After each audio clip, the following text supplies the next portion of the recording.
Hola a todas y todos, estamos en este nuevo capítulo de Error 403, este podcast en el que queremos conversar sobre ciencias, tecnologías y poder. Y en esta oportunidad tenemos un programa dedicado a lo que ha sido la transparencia de los datos en el contexto de COVID-19 en Chile. Y es para eso que tenemos una tremenda invitada, ¿sí o no? Pablo Violer, te quiero presentar a ti y tú para que puedas presentarnos a nuestra invitada. Hola Giorgio y bienvenidos a todos nuestros auditores a este tercer episodio del podcast Error 403. Hoy está con nosotros una persona que yo admiro mucho, científica y académica, Bárbara Poblete. Qué bueno que te unes a nosotros a aportar con tu punto de vista mucho más técnico. Así que bienvenida, Bárbara. Gracias por invitarme. Muy contenta de participar. Agregar que soy profesora de computación y trabajo harto con datos. Y hoy nos vamos a enfocar en la transparencia de datos relativas a la pandemia, al COVID-19. Y esta tensión que existe entre la transparencia y dar acceso a los datos relacionados con el COVID, que tienen que ver, por supuesto, muchas veces con datos médicos, datos de ubicación, datos en general sensibles, y por otro lado, la protección de esos datos y la protección de la privacidad y los derechos fundamentales de la población. Y uno pensaría ahí que hay una dicotomía, o uno da más acceso a los datos o uno protege a las personas, y que por tanto, por ejemplo, yo y Bárbara deberíamos estar en veredas opuestas. Yo debería ser esta persona que muy recelosa de dar transparencia a estos datos y por tanto que quiere que se mantenga lo más reservado posible, y Bárbara, como es una científica y necesita acceso a esos datos para hacer sus modelaciones y hacer sus proyecciones, sería todo lo contrario. Pero vamos a ver a través de este capítulo que en realidad esto no es así, que es una falsa dicotomía y que la verdad es que tenemos que hablar de datos con apellido. Y por tanto sí hay maneras de congeniar y dar la mayor cantidad de acceso y transparencia a esta información, al mismo tiempo que resguardamos la privacidad y la protección de los datos de esta información. Bueno, sí, Bárbara, ¿por qué no nos comentas un poco esa falsa dicotomía que plantea Pablo y cómo lo ves tú en tu trabajo, que es tratar de conseguir más datos para poder hacer mejor ciencia y el posible choque que hay con la privacidad? Sí, hay como una especie de, claro, hablamos de esta falsa dicotomía y que uno pensaría, como científica de datos, lo único que debo querer son datos. Y ahí yo trabajo en el Instituto Milenio Fundamento de los Datos, soy investigadora asociada ahí. Y también la idea inicial cuando el instituto congeló su participación por no tener datos en la mesa de datos fue, bueno, esta gente quiere puros datos, entonces es como una ambición, más o menos. No se trata de eso, se trata de que los datos son súper importantes para que podamos, en el fondo, tener una foto clara de qué es lo que está pasando. Entonces tú tienes una pandemia que está en desarrollo, donde es vital tener información lo más actualizada posible y lo más fidedigna para la toma de decisiones. Entonces eso es súper importante y a eso viene la urgencia de los datos. Y en ese sentido, algo de lo que yo me preocupo como científica de datos es que los datos que entreguemos sean correctos. O sea, cómo se hace el levantamiento, la limpieza de los datos, todo se eliminan los datos incorrectos, toda esa parte. No es solo el análisis, sino que nos preocupamos de todo el proceso que se haga de manera que genere datos buenos. Entonces, por eso es importante decir, no es solo que nosotros queramos acceso a los datos, sino queremos poder decir que estos datos se han hecho, estos datos están reflejando la realidad o van a servirle a otras personas para poder tomar decisiones o hacer cálculos que van a poder salvarle la vida a las personas. Y ahí yo creo que parte importante del problema es cuando se habla de los datos, el acceso a los datos, como si los datos fuesen una categoría única y pétrea, y no, pues uno tiene que hablar del dato con apellido. En términos jurídicos está el dato personal, está el dato anonimizado, está el dato sensible. En términos técnicos uno puede hablar de datos desagregados, de datos no desagregados. Entonces, el problema es cuando el ingeniero comercial escribe una columna en el diario financiero diciendo esto se arregla con datos y es cosa de que las empresas de telefonía den acceso a los datos de la ubicación, entonces vamos a seguir a todo el mundo y entonces se va a acabar la pandemia en 14 días. No, porque ahí puedes estar mezclando 3 o 4 tipos de datos y algunos son peligrosos, otros no. Entonces, finalmente, lo que hay que hacer es distinguir, en el fondo, respecto de el dato estadístico, es decir, el dato que no está asociado a una persona, el dato que es anonimizado, necesitamos la mayor cantidad de acceso y transparencia respecto a esa información porque necesitamos tomar decisiones y política pública basada en evidencia. Respecto del dato que es persona a persona, particularmente porque es un dato súper sensible, un dato médico, quién ha estado o no ha estado en el fondo contagiado con COVID, que se puede prestar para discriminación y un montón de cosas, ahí tenemos que tener los mayores resguardos. Yo creo que esa es la distinción que no se hace en la discusión que finalmente nos generan toda esta confusión. Y hemos tenido esta discusión en ambos términos, en el fondo. Lo hemos tenido respecto de las aplicaciones de rastreo COVID, lo hemos tenido respecto del acceso a los datos de quienes están contagiados por parte de los alcaldes, pero yo creo que el más importante que hemos tenido ha sido, Bárbara, el acceso a los datos, en el fondo, estadísticos que se ha dado, por ejemplo, en el seno de esta comisión de la cual el instituto del cual tú participas terminó renunciando. Sí, mira, primero aclarar, yo no estuve en la mesa, entonces yo no sé los pormenores, yo sé lo que salió en los comunicados como oficiales generados por el instituto y también por el gobierno. Hay distintos tipos de datos, como dices tú. Yo, del punto de vista computacional, lo veo un poco diferente. Yo tengo datos que se refieren a personas y datos que identifican a personas. Entonces, yo quizás si tengo el root de alguien, yo puedo volver y trazar ese dato a la persona específica que existe. Pero yo igual podría tener información acerca de una persona sin datos que lo identifiquen, o sea, sin atributos que identifiquen. ¿Ya? Entonces, mientras más desagregado es el dato que nosotros recibamos, son mejores los análisis. Si yo recibo datos que están muy agregados o son estadísticos, quizás yo no voy a poder calcular las cosas que yo necesito o que necesita algún experto para trazar qué es lo que está pasando en la pandemia. ¿Ya? Entonces, al menos desde el punto de vista de datos médicos, existen técnicas para anonimizar información. Eso quiere decir para hacer muy difícil que uno pueda volver a identificar personas a partir de esos datos que te dan garantías. Entonces, de mi punto de vista, como experta en datos, y yo hice mi tesis en privacidad y todo eso, yo diría que no hay un impedimento técnico para poder entregar datos acerca de las personas si es que se respeta un cierto nivel de anonimización. A mí me gustaría tratar de también jugar un poco al abogado del diablo en esta oportunidad, porque es cierto que existe una especie de tensión, sobre todo en cuán desagregado, cuán trazable o reconvertible en desanonimizar el dato puede ser. Pero lo cierto es que las personas cuando concurren al médico o al doctor o a la doctora, cuando van a una consulta médica, lo que hacen es que exponen sus datos. Ya los exponen sabiendo que tienen derecho a la confidencialidad de esos datos y que tienen derechos de los pacientes, ¿no? Y que tienen, eso sí, van a estar almacenados los datos. O sea, hay de alguna manera una confianza en que el Estado, a partir de la atención primaria de salud, a partir de los hospitales, a partir del DEIS, en el Departamento de Estadística del Ministerio de Salud, van a poder administrar esos datos con un celo que permita tener un resguardo de ese derecho, pero de alguna manera uno cuando le entrega una información a una atención médica está esperando que le puedan hacer un mejor diagnóstico. Un doctor o una doctora te van a poder decir, yo no voy a poder diagnosticar a una persona si esa persona no me entrega datos. Y al mismo tiempo, lo que empieza a pasar hacia arriba es que las personas que quieren hacer un análisis más estadístico, que puedan hacer pronósticos, que puedan hacer proyecciones, que puedan aprender de lo que está pasando en una pandemia, que son muchos casos específicos, también requieren de esos cruces. Y lo que entiendo es que la tensión se produce en encontrar identificadores, lo que en computación se le llaman llaves, que permitan identificar una sola persona y poder identificar su trazado.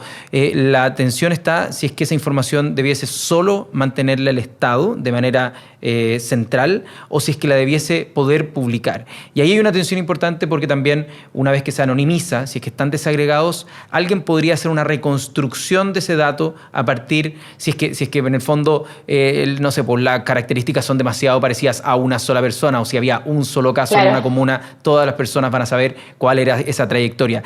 ¿Qué formas hay para poder ponerle restricción a esa identificación y por lo tanto esa ruptura de confianza en ese secreto del Claro, o dato. sea, mira, los datos que utiliza internamente el gobierno, yo pienso que no deberían estar anonimizados. O sea, los datos que utilizan los expertos en salud adentro del sistema médico, ellos necesitan tener acceso a la información completa. De lo que yo estoy hablando es de los datos que se hacen públicos para la comunidad científica y por lo tanto como están públicos también los pueden acceder otras personas. A esos datos me estoy refiriendo, como los que va a publicar ahora el gobierno de California, como los datos que se están publicando en Europa, en distintos lados, ¿cierto?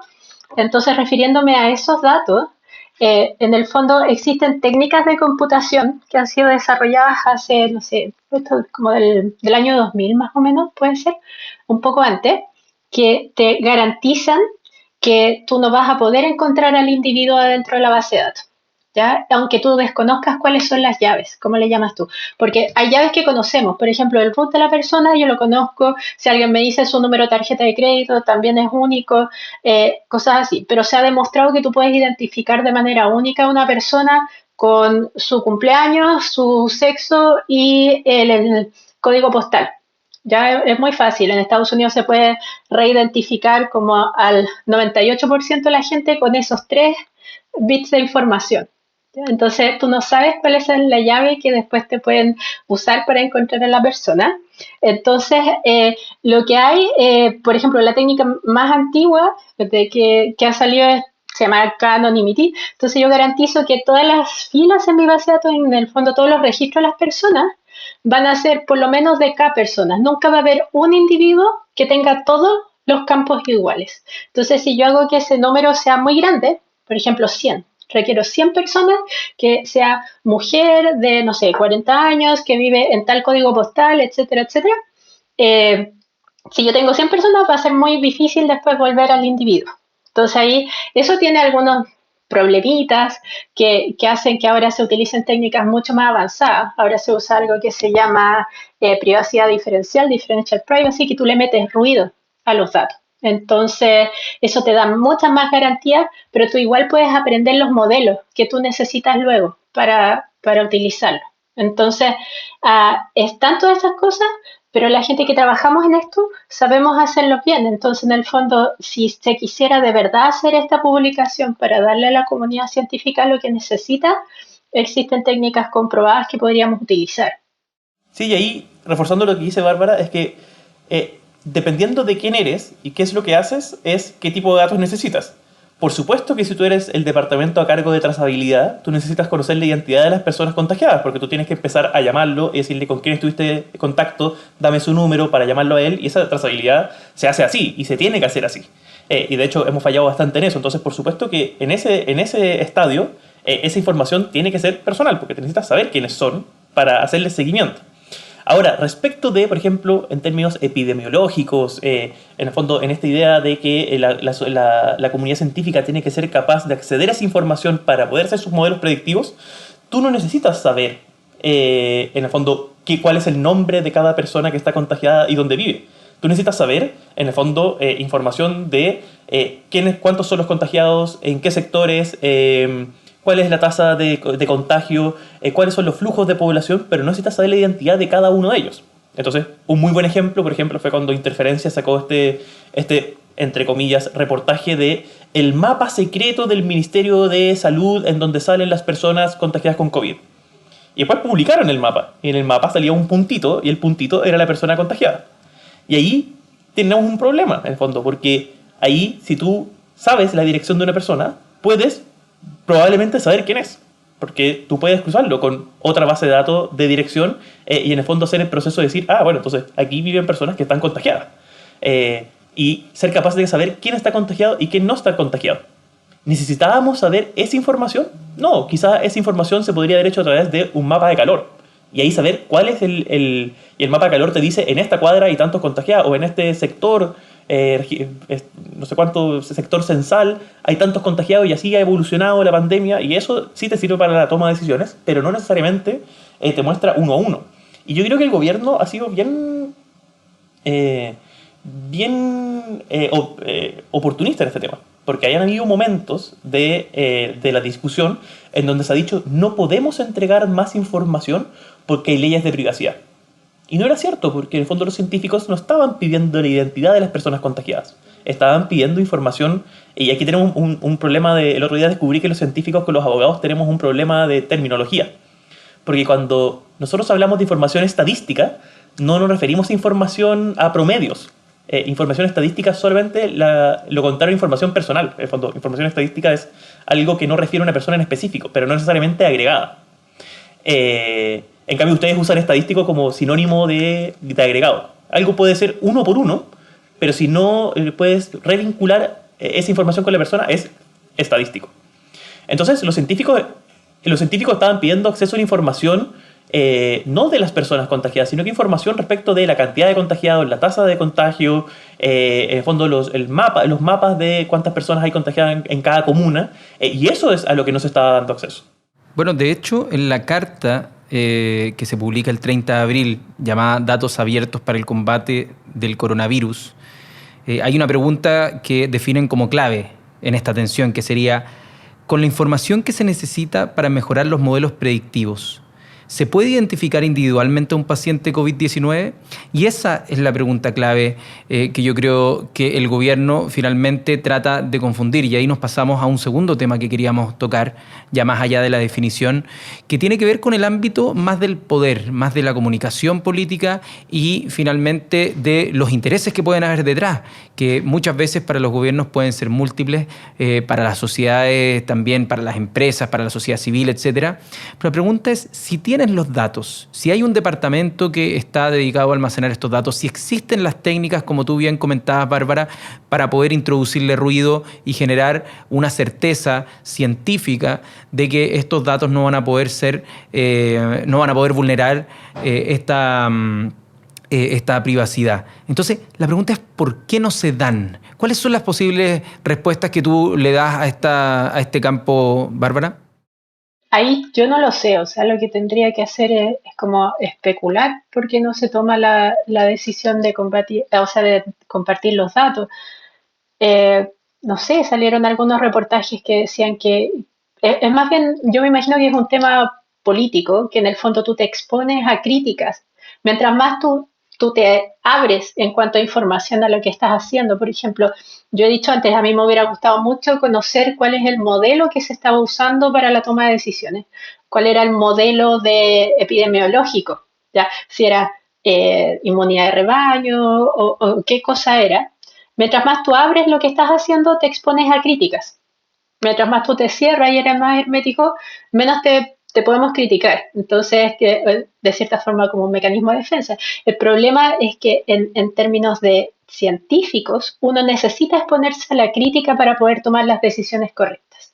Entonces, lo ético, en términos científicos, por ejemplo, cuando uno está lidiando con una epidemia, es exponer las decisiones que tú estás tomando para que te puedan criticar y darte cuenta si es que te estás equivocando y cambiar rumbo rápidamente.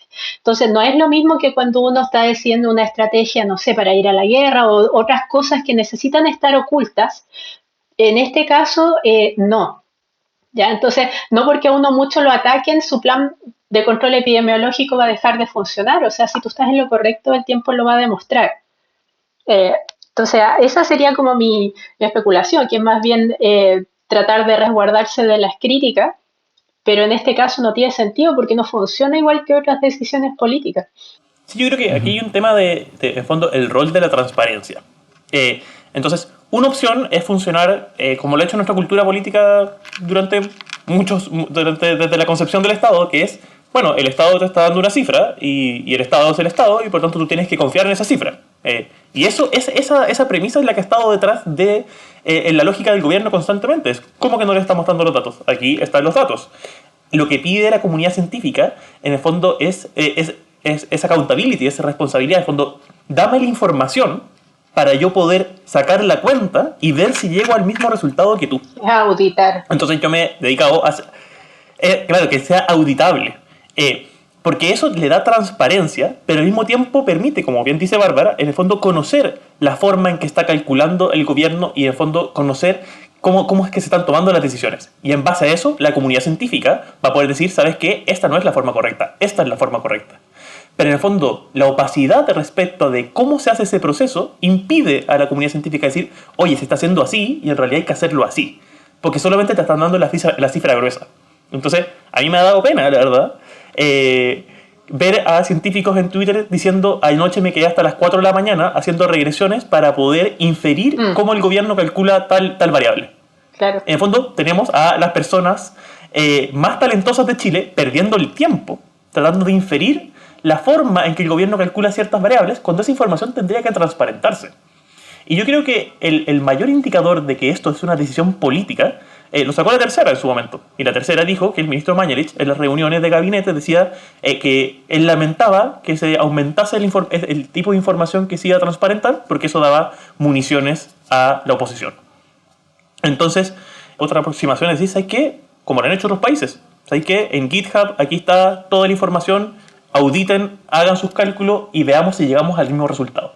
Y eso es lo que no se está haciendo y no se está haciendo por decisiones políticas. Sí, hay una definición que probablemente refiere mucho a las formas de querer administrar el Estado, ¿no? Una forma es de manera cerrada, yo, gobierno, tomo las decisiones, tengo la autoridad y por lo tanto puedo ejercer y tengo todas las atribuciones constitucionales para poder ejercer mis políticas, sobre todo ahora en un estado de excepción con mucho más facultades para el Poder Ejecutivo, más restricciones a la libertad de las personas, y eso te da de alguna manera cierta batuta, pero que dura muy poco tiempo en términos de legitimidad si es que tus modelos dejan de ser confiables para la población y en este caso la comunidad científica. Otra aproximación que han tomado otros gobiernos es algo un poco más horizontal, un poco, yo diría, más humilde desde el término de la gobernanza, que es decir, acá están los datos. Esta es una situación que nadie está preparado o preparada y por lo tanto necesitamos toda la ayuda posible, necesitamos todas las cabezas pensando en este problema y estamos disponibles a tomar decisiones distintas a las que hemos tomado antes. Esa definición, que para algunas personas desde la como idea clásica del liderazgo es un signo de debilidad, el gobierno, mi interpretación, es que la tomó como una idea de fortaleza, de liderazgo. Y creo que eso le explotó de alguna manera en la cara a la estrategia del ministro Mañalich y lo vimos cuando, con muy buenos argumentos, la mesa de datos del Instituto Milenio deja su participación en esta mesa y por lo tanto anuncia y exige que sea el Ministerio de Salud quien entregue los datos y hace una crítica fuerte también los días sucesivos al rol que ha tenido el Ministerio de Ciencia en este contexto, que pareciera, más que cumplir un rol desde la ciencia, quedó absolutamente del lado de una decisión política que pareciera estar, más que de una premisa sanitaria, de una premisa política de la moneda, ¿no? O sea, yo de cierta manera entiendo. O sea, yo tengo colegas que participan en la mesa de datos y hay gente que yo respeto bastante y todo. O sea, yo entiendo de un lado el punto de vista de yo voy a hacer lo que pueda para ayudar, entonces yo voy a permanecer acá.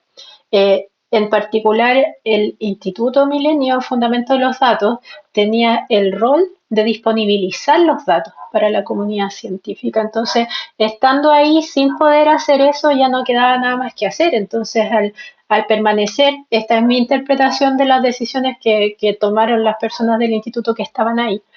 Al permanecer es dar una falsa señal de que sí se está haciendo o por lo menos se está caminando hacia hacer lo que les habían pedido.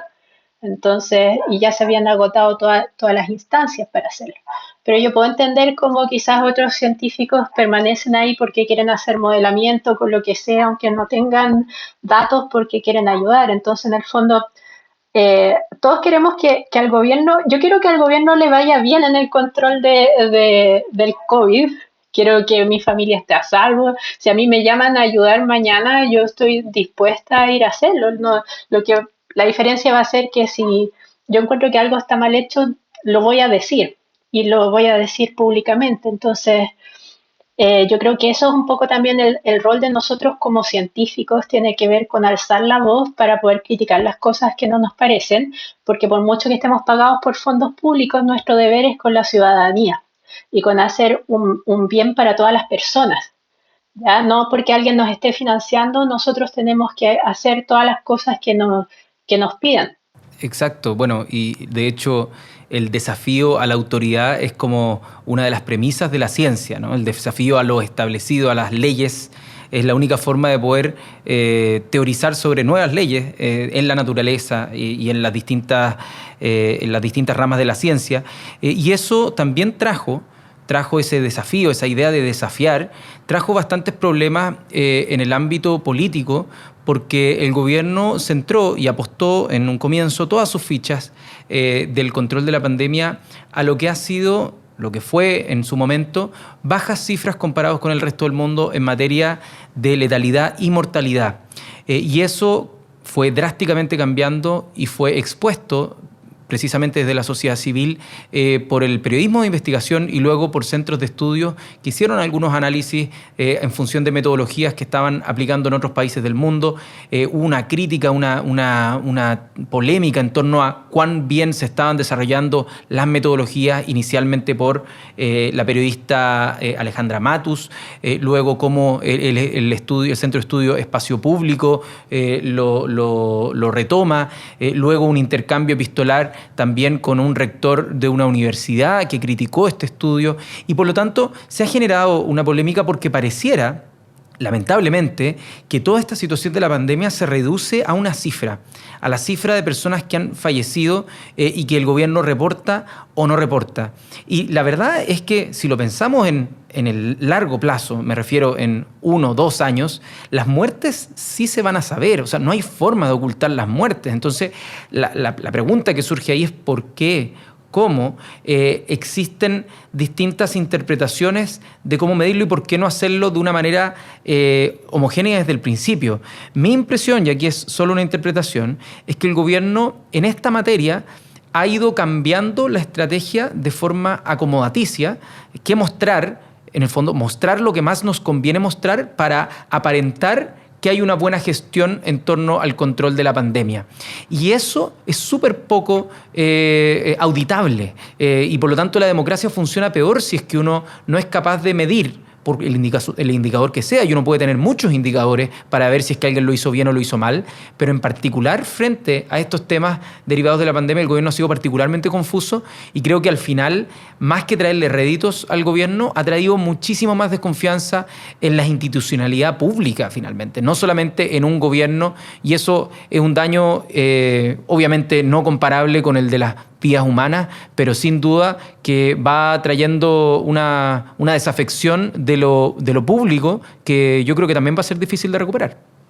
Y yo creo que ahí el epítome de esta lógica, estoy revisando esta página que se llama chilecovid.com, que es una iniciativa de las chiquillas y los chiquillos de Itil Mercurio. Está muy bueno porque es una línea del tiempo, entonces uno puede ir viendo lo que se dijo en cada momento, y aquí yo tengo un best of que está así para la historia. Pero 1 de mayo de 2020, subsecretaria de Ciencias defiende el gobierno tras quiebre mesa de datos COVID-19. Tal vez hoy no es el momento para exigir ese tipo de información. Y, pucha, si no es hoy, en la mitad de una pandemia, entonces no es nunca. O sea, este era el momento en donde efectivamente teníamos que ser capaces de concretar este principio del gobierno abierto. En el sentido efectivamente era el momento de transparentar esta información para que la sociedad civil, la comunidad científica pudiese auditar, hacer sus cálculos, ver si llegaba al mismo resultado, y al mismo tiempo decir, ¿sabes qué? Te entrego mi retroalimentación. Yo soy una institución académica experta en este tema a nivel mundial, y habiendo analizado esto, yo creo que es mejor hacerlo así. Eso es valioso para el gobierno. Pero hoy día esas instituciones no lo pueden hacer. Había una declaración del Instituto de Salud Pública de la Universidad de Chile diciendo no podemos hacer modelos de proyección con lo que nos están entregando. Y esto yo lo digo muy a título personal, pero uno trata, y yo creo que durante meses ha habido un intento sostenido de tratar de ver esto con buena fe. Pero cuando tú te fijas que cada una de las veces que hay cambios de metodología o lo que sea, siempre esa metodología lo que al final producía era que se subreportaran casos o se subreportaran muertes, la buena fe se acaba eventualmente. Entonces, primero era el tema que sacó Jorge Pérez en CIPER de, ¿sabes qué? Aquí se están calculando los recuperados como persona contagiada que en 15 días no muere. Y eso subreportaba. Después se habló de que se estaban considerando a las personas muertas como recuperadas. Eso era una metodología internacional, pero la metodología internacional no decía recuperados, decía no activos. Entonces, por supuesto que una persona muerta no está recuperada. Después hay temas que ni siquiera son metodológicos, son cosas que se han hecho mal nomás. En el fondo tenían este sistema de epivigilia y la forma en que se contabilizara una persona muerta era que se mandara un correo con cierta cantidad de certificados de defunción, de PCR, y si no llegaba uno de esos documentos, resulta que no se contabilizaba. Entonces después cuando tuvimos que actualizar miles de personas, era porque había un retraso en la forma que se contabilizaba en términos operativos. Entonces, en el fondo, eso suma y sigue. Y finalmente, sin cada uno de esos casos, el resultado concreto era que se subreportaba, bueno, a las personas les genera genuina desconfianza, y eso, sumado a la falta de la posibilidad de que el resto de los actores pueda efectivamente llegar a sus propias conclusiones en base a la información que se transparenta, yo creo que es una receta muy, muy, muy compleja. Oye, respecto a los datos y cómo se puede aplicar la tecnología y estos datos para modelos predictivos y ver si es que políticas públicas están funcionando o no, uno de los temas que llama la atención por lo llamativo, pero a la vez por lo fuerte en términos de sus conclusiones, son los estudios que se han hecho de movilidad, de cuánto ha funcionado o no la cuarentena. Puede ser súper intuitivo que las familias chilenas, si no tienen ingresos, no van a poder quedarse en sus casas, ¿no? Y que tienen que salir a trabajar, empresas que están generando falsos certificados de que son de primera necesidad, y tenemos un montón de casos. Pero la pregunta era, ¿cómo lo medimos? Y resulta que salió este estudio que habló de un barrido a partir de las redes celulares, ¿no? Y poder ver cuánta gente se desplazaba en comparación a un periodo previo, un periodo de control, en el fondo, un periodo donde la gente estuviera trabajando normalmente, y logró estimar que en algunos barrios, en algunas comunas, esa movilidad había reducido de manera significativa, aunque no total, pero en los barrios populares había sido mucho menos lo que la cuarentena hacía efecto. Eso trajo enormes impactos políticos y develó que la estrategia de la cuarentena no estaba funcionando, pero ahí también hay un cruce de datos. Si es que tú, Bárbara, nos puedes comentar un poco más de cómo se hace este rastreo de antenas de celulares, cuánta sensibilidad puede tener, y si es que, comparado con los dos temas que conversamos previamente, ¿tiene alguna tensión en términos de la privacidad, o eso está resguardado en este análisis que se hace de las redes celulares?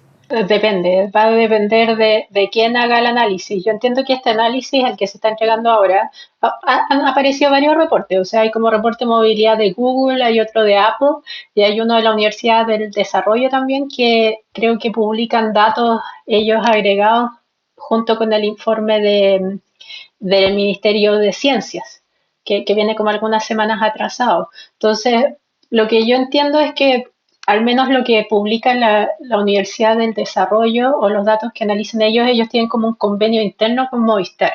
Ellos tienen como algún convenio de investigación que les permite a ellos trabajar con datos, y ellos trabajan con datos anonimizados. Es decir, tienen datos de individuos, pero se les ha borrado la información que identifica. O sea, no soy experta en esos datos, pero eso fue lo que he entendido de entrevistas que he leído. Y eso es razonable. Si es que ellos tienen un convenio y estas personas firmaron un acuerdo de non-disclosure agreement, etc. El problema de estas cosas, de estas tecnologías, es si ahora, por ejemplo, el gobierno dice, ok, nosotros vamos a preocuparnos, vamos a tomar este problema de trazabilidad, vamos a tomar el problema de movilidad y vamos a mirar, vamos a pedirle a todas las empresas de telefonía que nos manden sus datos. Eso es súper peligroso, aunque los datos vengan anonimizados. Entonces, un proceso así debería ser, desde el punto de vista de privacidad, súper peligroso. ¿Ya? Porque uno puede exponer mucha información de las personas al ver exactamente a qué antenas de celulares se conectan, por dónde andan, etcétera. Y luego es fácil volver a más o menos a identificar individuos si es que uno tiene mucha información. Entonces, por una parte, si el estudio lo hace un organismo independiente y ellos tienen un convenio y estos datos no se están publicando ni nada, quizás no es tan complicado. Yo no conozco el marco legal para estas cosas, o sea, Pablo lo puede decir mejor, pero ya si se hiciera un levantamiento generalizado de esos datos y se centralizara a través del gobierno puede ser muy complicado desde el punto de vista de privacidad de las personas. Desde el punto de vista técnico, yo como persona que trabaja en computación y soy experta en datos, yo no veo la necesidad de llegar a un análisis fino. O sea, yo creo que con un reporte como el que da Google de movilidad es suficiente. Lo que bastaría sería con pedirlo a nivel, pedirle a Google que lo den a un nivel más, un poco más fino, como comunas o barrios o cosas así, que ellos lo hacen para otros países. Entonces no veo la necesidad de entrar, de meterse mucho con esos datos para nada, porque uno necesita como indicadores generales de cuánto está bajando con respecto a la línea base de otros meses o el año pasado en el mismo mes, cuánto ha bajado la movilidad. Eso es lo que nosotros necesitamos saber, cuánto ha bajado, cuánto ha movido en ciertos sectores específicos. No necesito saber si la persona X ha bajado su movilidad o no. Necesito saber por barrios o por sectores. Entonces, para mí no es necesario hacer ese tipo de análisis. Con los datos de nosotros podríamos pedirlos ya a empresas que los tienen. Además, si uno lo piensa, toda esta idea de... Porque aquí no queremos saber por dónde anda cada persona en específico. Queremos saber cómo son los flujos de población. Cuántas personas se movieron de tal lugar a tal lugar, cuántas personas se trasladaron más de tantos kilómetros. En fondo, información estadística. Saber esta información a ese nivel de granularidad puede haber tenido sentido bajo la lógica de las cuarentenas dinámicas. En el fondo, porque en algún momento en Chile, en Santiago, se decretó cuarentena en la mitad de una comuna. Ahora, las cuarentenas dinámicas como estrategia fracasaron. Y eso es un hecho, porque en el fondo si tú querías, o sea, si hiciste cuarentenas dinámicas, el punto de la cuarentena dinámica era no tener una cuarentena total o cuarentena general. Por eso hiciste cuarentenas parcializadas. Ahora, si tú hiciste cuarentenas parcializadas e igual terminaste haciendo una cuarentena general, era porque fracasó tu estrategia. Y hoy día estamos teniendo una cuarentena extremadamente larga. Entonces quizás bajo ese esquema tenía más sentido tener información granular, no de personal de cada individuo, pero sí más de cómo operan ciertos sectores. Pero hoy día hay todo un tema de efectivamente... O sea, yo creo que esta información no se le puede entregar al gobierno en términos solo anonimizados. El gobierno tiene que recibir una información mucho más general. Tantas personas se movieron más de 5 kilómetros. Tantas personas se trasladaron de aquí para allá. Porque como dice Bárbara, en el fondo entregar esta información solo anonimizada, es decir, punto por punto o individuo por individuo, pero que no diga el nombre, es peligroso. Es información que efectivamente se pueda usar. Entonces al gobierno le tiene que llegar, en el fondo, la información ya procesada. Ahora, yo, sin saber de este tema, solamente siguiendo los principios de la disciplina jurídica de la protección de datos personales, o sea, tiene que haber una finalidad a esto. Solo se justifica hacer una medida como esto porque cuesta plata, porque hay riesgo y todo el asunto, si hoy día estamos midiendo mal la movilidad. En el fondo, ¿necesitamos saber mejor cómo se está moviendo la ciudad para tomar decisiones de cuarentena? ¿O eso ya lo sabemos con los reportes de Google, ya lo sabemos con los reportes de la Universidad de Chile? En el fondo, porque todo solo tiene sentido hacer esto, que tiene sus riesgos y cuesta plata, etcétera, etcétera, si efectivamente vamos a reportar mejor cuáles son los flujos de población. Si ya lo estamos haciendo bien con otras técnicas, bueno, entonces, ¿para qué lo vamos a hacer? Para mí no hay necesidad de meterle más tecnología a este tema. O sea, yo creo que con la información que da Apple, Google, se podría pedir un poquito más a nivel más fino. O ya los reportes de movilidad que está dando la Universidad del Desarrollo que los procesan ellos y listo. Yo creo que no se necesita más información. Bueno, en el fondo, esas dos empresas que se mencionan son empresas que conocen más de nosotros de lo que nos pudiéramos imaginar y que controlan buena parte de los datos a nivel global de las personas. Tienen datos, obviamente ellos los manejan a nivel de datos personales, datos sensibles, pero en este tipo de estudios los presentan de manera estadística o agregada y claro, sería mucho más útil y probablemente quizás cobren por el servicio de hacerlo de manera un poco más desagregada. Y todas estas materias de datos, de sus tensiones, de sus oportunidades y también de sus riesgos, se están discutiendo en el marco de un proyecto de ley. Es el boletín número 8143-03. Es una ley que se llama de protección a los datos personales. Es una iniciativa que está hoy día en el Senado.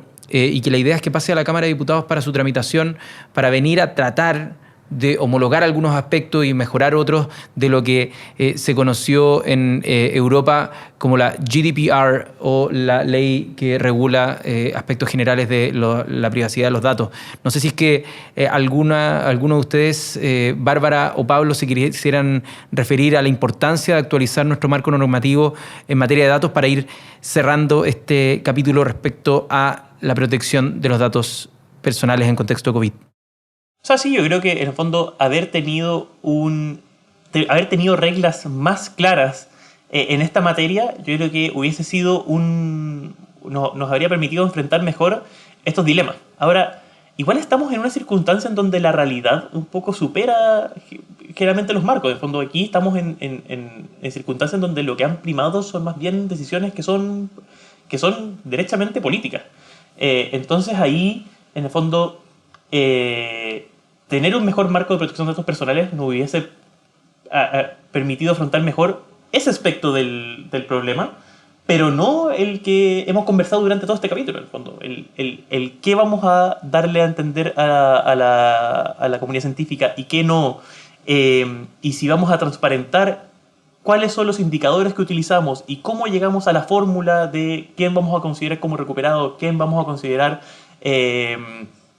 como infectado, y toda esa información, la verdad es que era una decisión mucho más de política pública.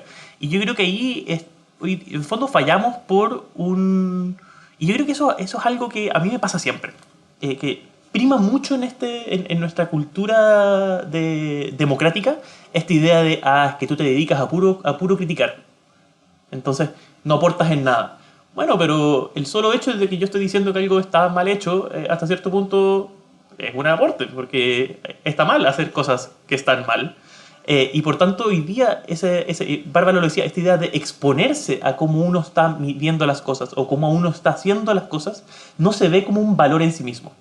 Y eso es lo que tenemos que cambiar. En el fondo, tenemos que ser capaces de que el gobierno diga, ¿sabes qué? Esto es lo que estoy haciendo, así lo estoy haciendo, en base a esto lo estoy haciendo, tomen, agarren esa información, procesenla, lleguen a sus conclusiones y me las hacen llegar y yo lo tomo como insumo. Eso hoy día no nos atrevemos a hacer eso.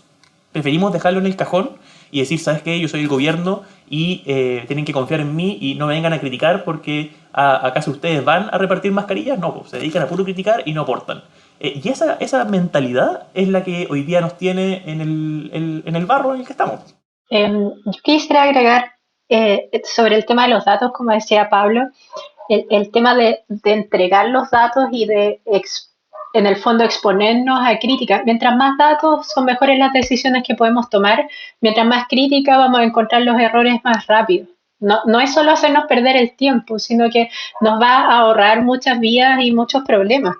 Yo trabajo en ciencia de datos, pero esta es una disciplina antigua que se llamaba antes minería de datos. Ahora todos son científicos de datos, pero antes de eso existíamos la gente que hacíamos minería de datos.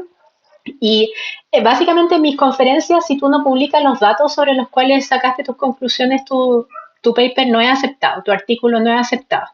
Hemos visto también en las revistas médicas que si no pueden entregar los datos sobre los que trabajaron, el artículo es retirado. Entonces es una base de poder hacer el análisis científico, exponer los datos con los cuales se están tomando las decisiones a escrutinio. Y uno esperaría que en una democracia eso se pueda hacer con las decisiones que están tomando el gobierno. Te creo en un gobierno autoritario que no se puedan hacer preguntas ni críticas, pero ese no es el tipo de gobierno que nosotros tenemos ahora.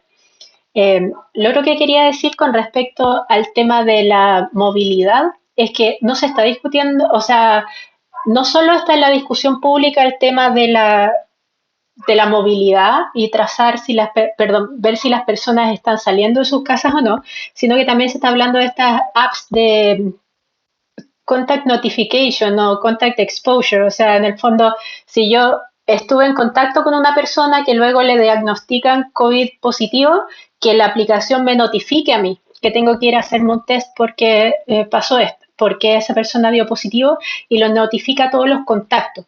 Yo sé que eso es algo que también está estudiando hacer el gobierno, porque a mí varios periodistas me han contactado para preguntarme sobre esa tecnología.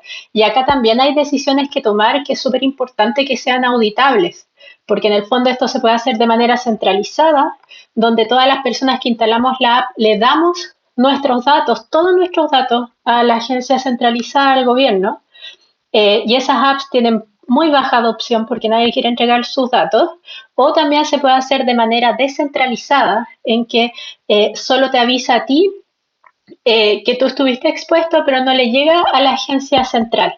Y hay tecnología súper buena para hacer eso por Bluetooth y en la tecnología que está usando Alemania y otros países también. Entonces, a mí ahí me preocupa cómo se va a tomar esa decisión, en base a qué cosa, y me gustaría que se abriera la discusión pública cuál es la mejor tecnología para utilizar en Chile.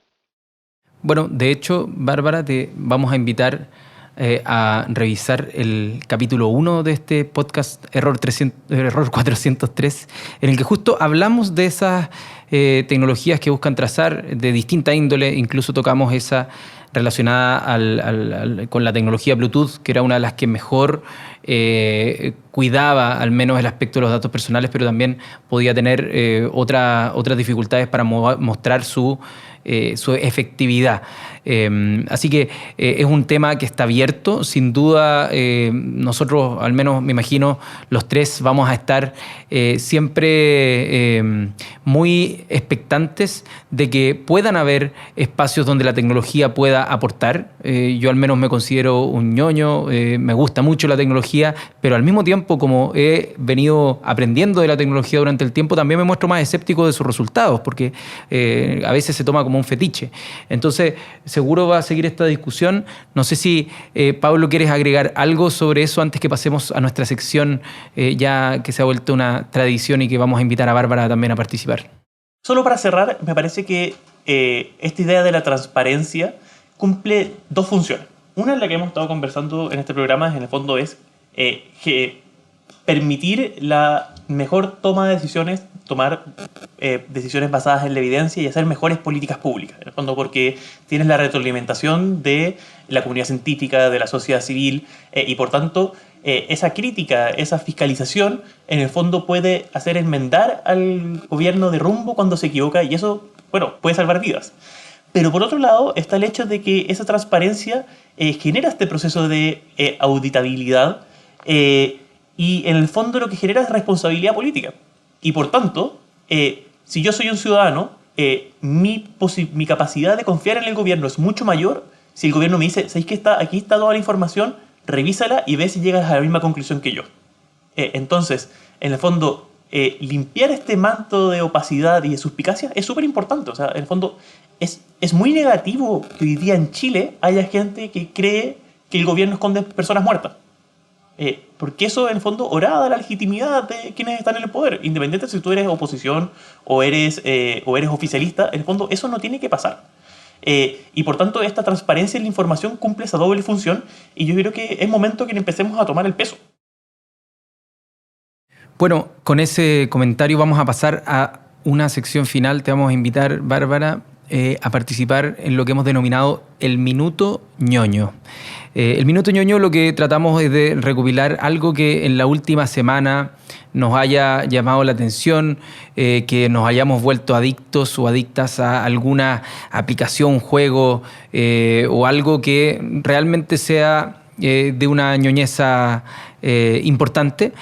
Así que vamos a partir con, no sé si Pablo quieres partir. Pablo siempre se extiende más de un minuto. Pablo siempre son como 3 minutos ñoños. Pero yo voy a partir con algo bien simple, bien mundano, que instalé en el tablet y creo que fue, no sé si un error o algo muy placentero, pero instalé la aplicación Twitch. Para quienes no conocen, la aplicación Twitch es una de las más grandes plataformas de streaming de gamer online, y es impactante la usabilidad, la interfaz usuaria y la cantidad de personas que están transmitiendo cómo juegan videojuegos todo el día. Yo, obviamente, durante el día no la puedo ver, pero en la noche, después de que como algo, etcétera, me trato de relajar un rato y puedo estar 2 horas mirando gente jugar y de repente me doy cuenta que estuve 2 horas mirando a alguien jugar y me siento un poco avergonzado, como que siento que es como un placer culpable. Así que ahí está mi minuto ñoño a la gente que le gustan los videojuegos, que jugó durante su adolescencia o durante su época universitaria. Les recomiendo Twitch y se van a acordar de momentos del pasado. Yo quería recomendar una novela gráfica. Lo que pasa es que yo la semana pasada terminé mi lento y tortuoso proceso de cambio de casa, porque cambiarse de casa en la mitad de una pandemia es una cosa horripilante. Me vine a vivir al campo, a Casablanca, así que hoy día estoy en un sector rural con internet móvil solamente. Y como tuve que cambiar todos mis libros, cosas así, estaba ordenando mi repisa de libros y volví a releer Swamp Thing, La cosa del pantano, que es una novela gráfica de Alan Moore.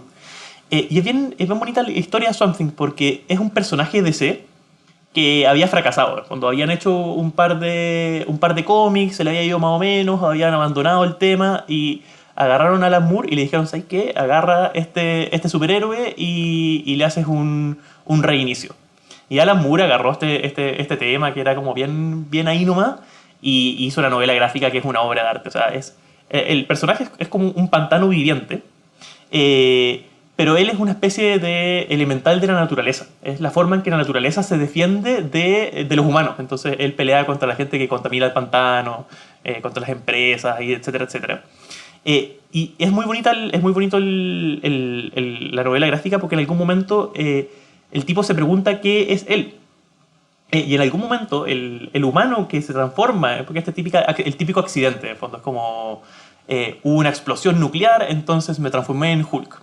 Y él también había tenido una especie de explosión y había caído en el pantano y se había transformado en el hombre del pantano, en su versión original. Alan Moore le da un giro tétrico y él en algún momento recuerda cuál es el accidente y va y se encuentra con su propio cadáver. Entonces, en el fondo, el personaje dice, bueno, yo soy este humano que se ha transformado en este elemental o yo soy simplemente otro individuo. Entonces, de realmente muy bueno. Si tienen la oportunidad de leer Swamp Thing, háganlo porque es una obra de arte. Yo no estaba preparada, pero voy a mencionarles un libro que estaba leyendo hace un tiempo. Me demoraba un poco, pero súper bueno. No sé si ustedes lo han leído, que se llama Invisible Women, Mujeres Invisibles, que eh, es un libro que es el producto de como 4 años de investigación de una periodista que se llama Caroline Criado Pérez, que lo que ella investiga son todos los problemas de diseño que existen que afectan a las mujeres, porque básicamente no se han considerado a las mujeres al diseñar cosas. Entonces, por ejemplo, estudios médicos, cuando se estudió cómo son los ataques al corazón, la sintomatología es completamente distinta en las mujeres que en los hombres. Entonces, esto resulta en que a muchas mujeres no se le diagnostique correctamente cuando está teniendo un ataque al corazón y, y fallecen mucho más que los hombres. O, por ejemplo, en accidentes automovilísticos, el cinturón de seguridad está diseñado para hombres y las mujeres no somos hombres más pequeños, sino que tenemos otra estructura. Entonces, el resultado es que las mujeres salen con más lesiones graves de los accidentes de tránsito. Y esto te llama, o sea, inteligencia artificial, chalecos de antibalas, montones de cosas. Entonces, incluso estudios de hormonas para la menopausia, así como hechos sobre hombres y no sobre mujeres. Un montón de medicamentos. Entonces, es súper interesante la importancia de tener diversidad en los grupos, en los estudios, para poder representar a los distintos segmentos que están afectados. Me acordé de un ejemplo, algo que pasa ahora es que están haciendo los estudios clínicos de la vacuna del coronavirus, entre muchos que están haciendo, y no están considerando a los adultos mayores. Claro, porque quizás se pueden morir si la prueban en ellos, pero básicamente ellos son el grupo más afectado. Entonces no se va a saber cuáles son los efectos de la vacuna en el grupo más afectado antes de aplicársela. Eso, el Invisible Woman. Muchas gracias. Yo me acuerdo haber visto alguna vez un reportaje que decía que los aire acondicionados, su temperatura de eficiencia energética está basada en estudios que preguntaban solo a hombres entre 40 y 50 años con terno cuál era la temperatura a la cual estaban cómodos. Y claro, por un tema de fisiológico y un tema de metabolismo, a la temperatura que un hombre de 40, 50 años interno está bien, una mujer tiene frío. Entonces, eso explicaba de fondo estas típicas peleas de la oficina del termostato. Sí. Así que sí, totalmente. Salía, creo que era, no me acuerdo si era ese libro o era otro, pero también lo leí, como que las mujeres necesitaban por lo menos 4 grados más para estar bien de salud en una oficina. Así. Bueno, de ese y otros sesgos está lleno en el campo de la, muchas veces ya en retrospectiva, pseudociencia que se hizo para justificar de alguna manera roles, diferencias que han habido y desigualdades de género. Y seguro que vamos a tratar de tocar más de ellas en los próximos capítulos de este podcast, y por eso te queremos agradecer, Bárbara, nuestra aquí invitada científica de datos, académica, investigadora, por habernos acompañado hoy, y también dejarlas invitadas a poder revisar los otros capítulos de este podcast, a poder escribirnos comentarios, críticas, sugerencias con el hashtag Error403 podcast, y poder también recomendarnos si es que les gustó este podcast a más personas. La música de este podcast es de Vicente Saiz, las gráficas son de Lucas Bernales y está editado por Pablo Acuña. Nos vemos, muchas gracias.